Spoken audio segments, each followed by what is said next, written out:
Hello there, Snapchat users. Welcome back to our channel where we provide insightful tips and tricks to enhance your Snapchat experience. In today's video, we'll be guiding you through a step-by-step tutorial on how to report a bug in your camera on Snapchat. Reporting bugs helps improve the app's performance and ensures a smoother experience for everyone. So, let's get started. Step 1.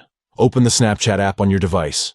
Look for the familiar yellow ghost icon on your home screen or in your app drawer, and tap to open it. Step 2. Once you're inside the Snapchat app, tap on the account icon located in the top right corner of the screen. This will take you to your account settings. Step 3.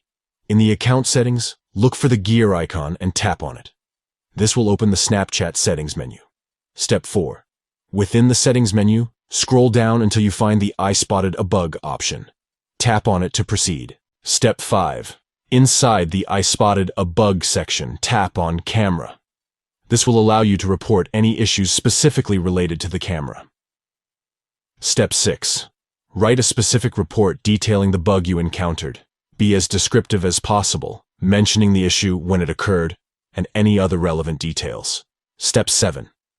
If you have visual evidence of the bug, you can add attachments such as pictures. Simply tap on Add Attachments and select the appropriate files. Thank you for watching, and we'll catch you in the next video.